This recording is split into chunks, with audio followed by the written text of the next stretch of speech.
Coming up on Arirang News.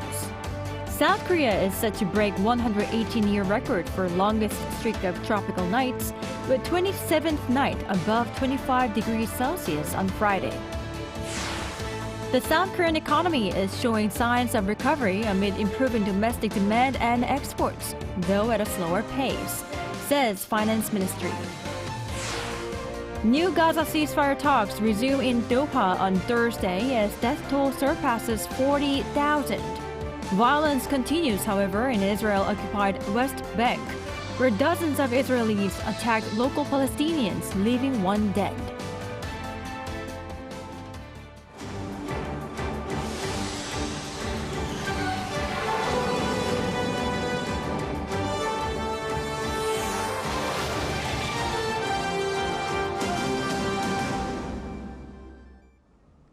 Thank you for joining Arirang News. I'm Kim Bo-kyung. Seoul experienced yet another abnormally hot nighttime last night, with the city expected to soon break a century-old weather record for the longest period of so-called tropical nights. Our Paeunji explains more about what's causing this extreme heat. Despite it already being mid-August, when summer heat normally cools down here in South Korea, the country continues to battle one of its longest heat waves and tropical nights. A tropical night is when temperatures stay at a minimum of 25 degrees Celsius between 6 p.m. and 9 a.m. the next day. According to the Korea Meteorological Administration, as of Friday, Seoul has endured a total of 26 tropical nights in a row. This ties with the record set in 2018, when South Korea went through one of its worst heat waves. As the minimum temperature in Seoul is expected to remain above 25 degrees Celsius throughout this week and until next week, the record is likely to be broken, setting the longest record in more than 100 years, since records began in 1907. The Korea Meteorological Administration says the two large high pressures located over the Korean peninsula have been the main cause of the tropical nights. The North Pacific high pressure is located in the mid to lower layers of the atmosphere, while the Tibetan high pressure is in the upper layers. This results in intense solar radiation during the day and additional warm and humid air at night, leading to heat waves and tropical nights. South Korea's southeastern port city of Busan already surpassed its longest ever streak of tropical nights, after experiencing 22 days of such nights on Friday. So far this summer, a total of 22 people have died from heat-related causes, and more than 2,500 people have suffered from heat-related illnesses.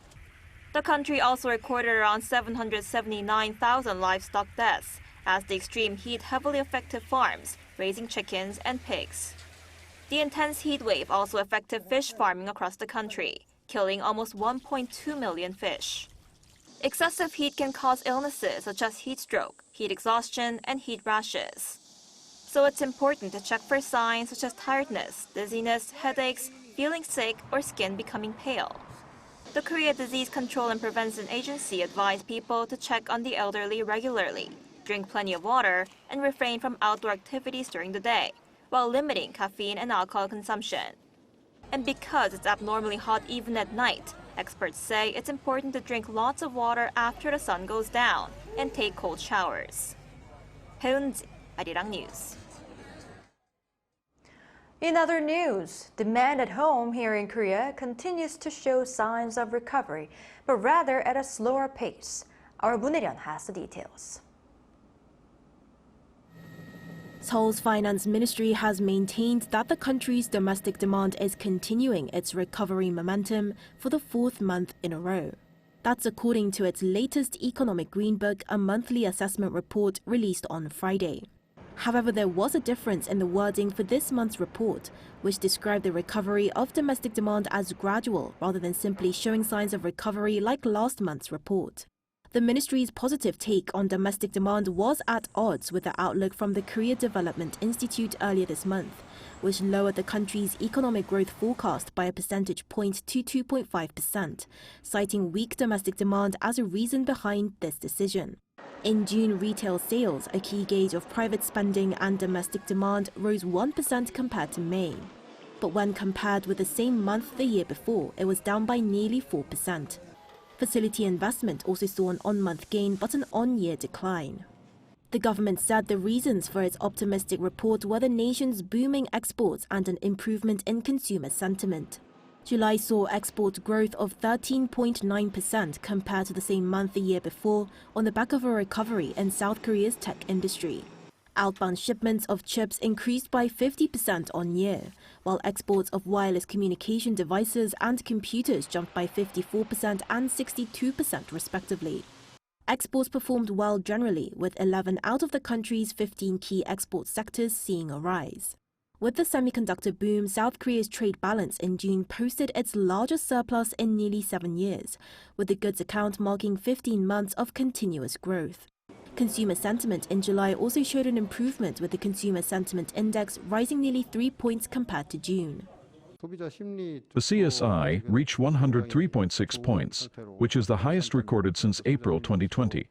We are perceiving this as a positive sign for consumer sentiment. The year-on-year increase for consumer prices recorded in July was in the 2% range at 2.6%, with prices of vegetables affected by heavy rain, as well as high global crude oil prices driving prices up. The Finance Ministry said it would work to stabilize people's livelihoods in the second half of the year and reinforce domestic demand. Moon Hae-ryun, Arirang News. In response to growing public concerns about the safety of electric vehicle batteries, South Korean carmakers have disclosed information about their battery suppliers. According to the Ministry of Land, Infrastructure and Transport on Friday, a total of 21 brands provided information on the manufacturers of batteries used in 69 electric vehicle models, which includes almost all of the electric vehicles currently sold in South Korea. Of them, over 60% of them used local battery manufacturers such as LG Energy Solution, Samsung SDI, and SK On. And almost 25% of them used batteries made by Chinese companies. Automakers disclosed this information to the public after a recent fire broke out in a parking lot in Incheon City caused by an electric car. South Korea plans to form follow-up measures to President Yoon's Unification Doctrine unveiled yesterday, and some experts say it comes at a time where an elaborate goal is needed to inspire the public. Our presidential office correspondent Oh Soo-young talked to experts. President Yoon Suk-yeol has set out a clear goal for unification of South and North Korea, to form a unified Republic of Korea through a gradual and peaceful process. That's according to officials and experts in Seoul, following Yoon's Liberation Day speech where he announced his new Unification Doctrine. Unification Minister Kim Young-ho announced on Friday that the government would form follow-up measures on the doctrine's 7 action plans, which include promoting human rights and humanitarian aid for North Koreans, and a dialogue channel between Seoul and Pyongyang. Given the frosty relations between the two Koreas, especially as the North cut off their contact channels, Kim said the ball is in Pyongyang's court to revive communication and form an inter-Korean working group to discuss any issue of interest. In the meantime, Seoul will work to extend freedom and rights for North Korean citizens. But Kim clarified that the new doctrine does not seek forceful or coercive unification. It aims for a gradual and peaceful process. The August 18th Unification Doctrine presents the ultimate goal of the unified state, as shown clearly in the speech yesterday, where every individual living in both South and North Korea enjoys freedom, human rights and prosperity as the ultimate goal of unification. Building on the 1994 unification formula that sets out a 3-stage process of reconciliation and cooperation, a political union or confederation before a complete unification. Experts say Yoon's doctrine uniquely sets out an end goal. President Yoon mentioned Unified Republic of Korea 10 times. I think that was the point of the address. He is saying that the unification will be the extension of Republic of Korea. It's not the creation of the mixed version of North and South Korea. It will be free and liberal, democratic country with market economy. With public interest in unification declining over the past decade, Park says it's the right time to renew the social discourse and inspire hope of a unified future. When we talk about unification, we talk about restoring the unified Korea before 1945. But the younger generation, especially the younger generation of South Koreans, are not interested in the restoring the past. They are interested in achieving more for the future. So we have to show them what unification could do us for the better future and better society and better our lives for the North and South Korea. The Unification Ministry plans to develop cutting-edge virtual education for young South Koreans and promote interdisciplinary research to connect various fields such as education, diplomacy, biotechnology, the environment, IT and space with the discourse on unification. The minister said he will launch and chair the Inter-Korean Relations Development Committee in order to formulate follow-up measures to the August 15th doctrine. Oh Soo-young, Arirang News. President Yoon Suk-yeol exercised his right to request reconsideration of two controversial bills railroaded through Parliament by the opposition majority. On Friday, presidential spokesperson Chung Hae-jun said the South Korean leader had been forced to act upon the opposition party's unilateral passage of bills to distribute around $184 to all citizens, and the so-called Yellow Envelope Act on labor management relations. Pointing out that the bills lack a societal consensus, Chung said cash handouts would require issuing government bonds worth 13 trillion won or $9.5 billion, and that the act on trade unions could harm businesses by exempting compensation for damages caused by strikes. She said the Yoon administration will continue to pursue tailored welfare policies for socially vulnerable groups rather than reckless populist measures or unsustainable one-time cash payments. Meanwhile, South Korea has agreed to Indonesia's request to reduce its financial contribution to the joint KF-21 fighter jet development project. The Defense Acquisition Program Administration announced on Friday that the reduction was approved, lowering Indonesia's contribution to 600 billion Korean won, or approximately $440 million from the original 1.6 trillion won due to 2026. This decision follows concerns over Indonesia's ability to meet its financial commitments on time.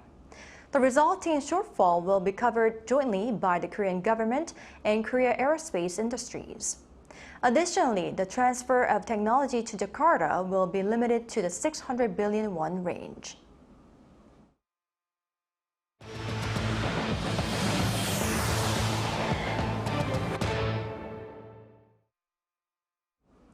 On the international front, negotiations have resumed in an effort to broker a ceasefire in Gaza, despite Hamas being absent from the talks. This comes as a new report reveals that the death toll in the Palestinian enclave has surpassed 40,000 after more than 10 months of ongoing conflict. Let's take a look at the details.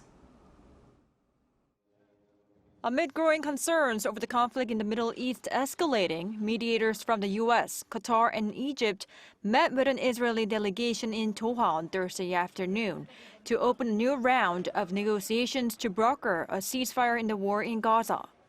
Hamas officials are not participating in the talks, but mediators are said to be relaying messages to the armed group's officials based there.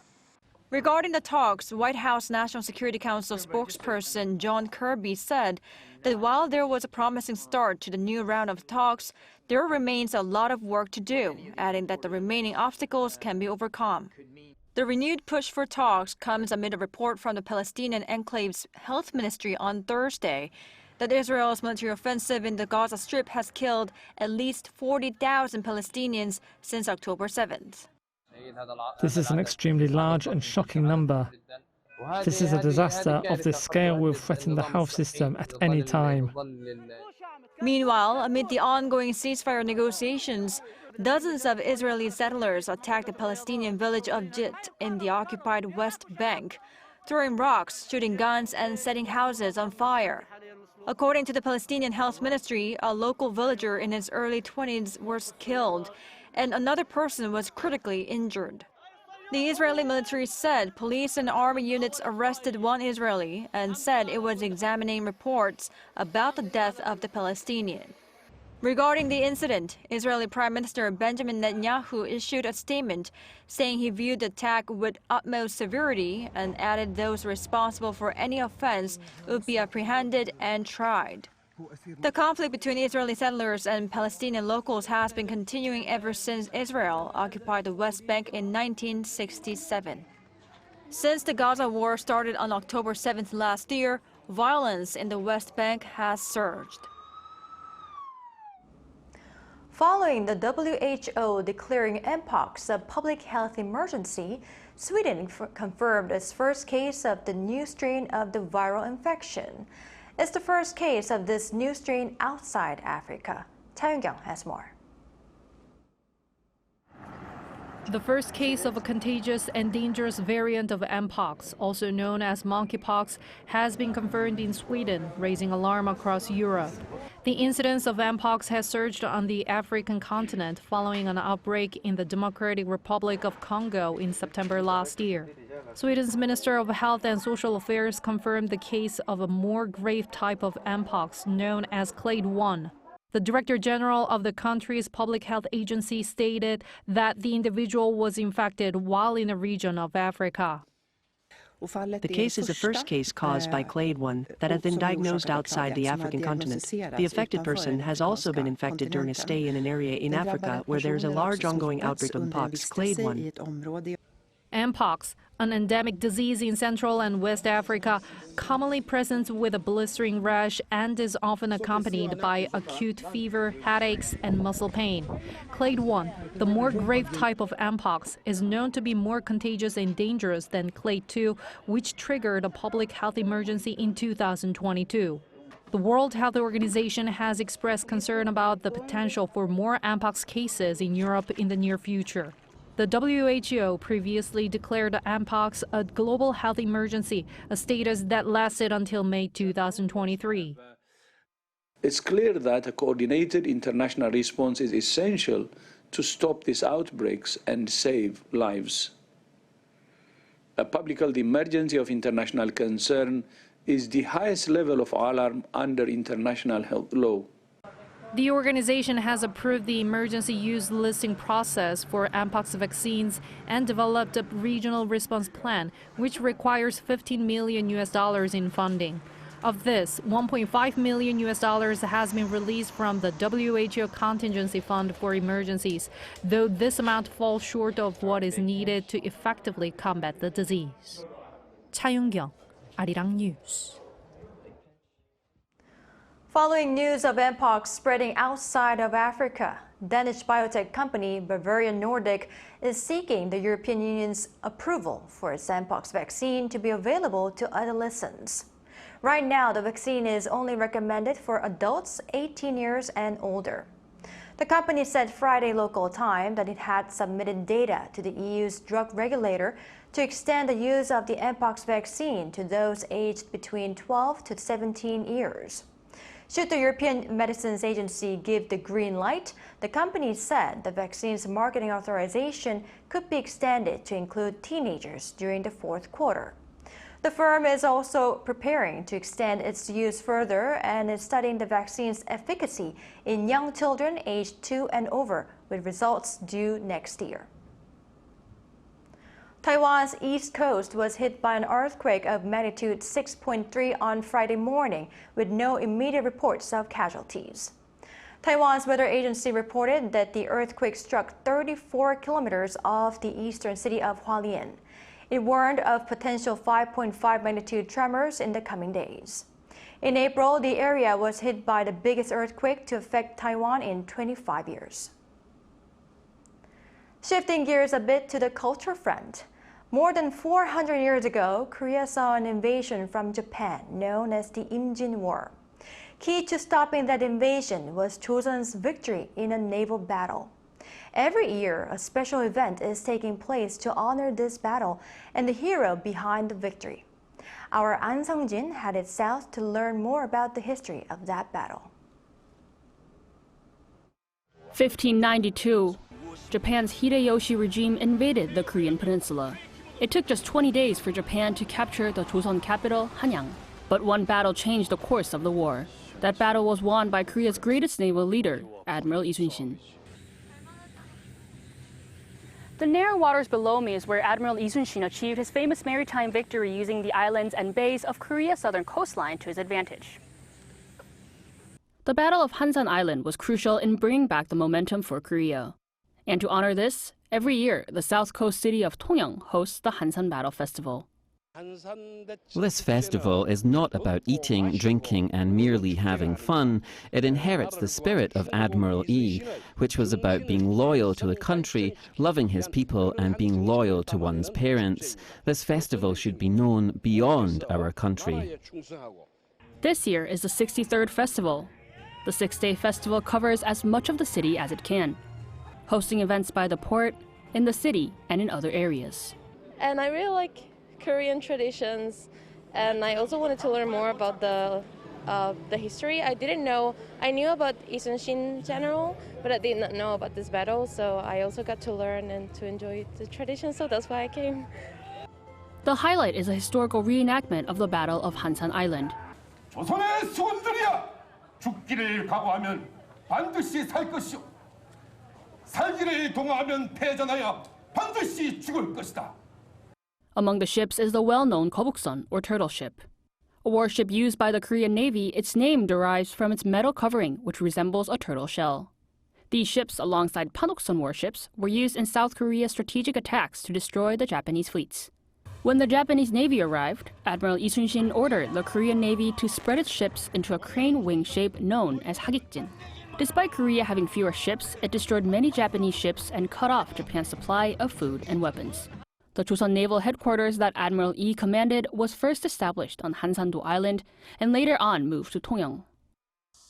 Tongyang as a whole used to be the headquarters itself. There was no war as devastating as the Imjin War. We were able to win because Admiral Yi put his life out there. The war was on the sea and we had both the Gobukseon and Panokseon warships.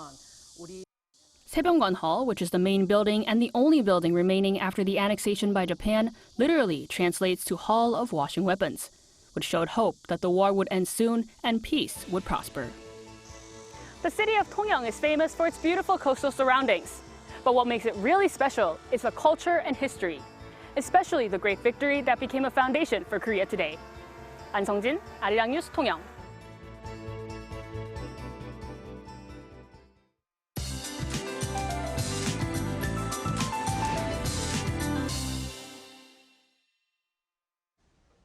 Last night, tropical nights appeared in Seoul for the 26 days in a row. This is the joint longest on record, same as 2018.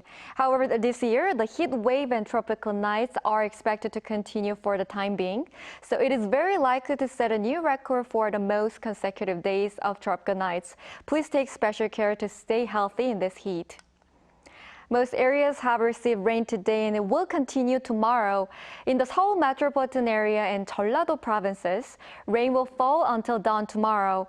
In the western parts of the country, showers will pass tomorrow afternoon and overnight. Jeju Island will receive up to 80 millimeters of scattered rain by tomorrow. Tomorrow's Seoul and Jeju will start off at 27 degrees Celsius. Highs will move up to 34 in Seoul, Chuncheon and Daejeon, Gwangju and Daegu, 33 degrees. The heat wave is expected to continue next week. That's all for Korea. Here are the weather conditions around the world.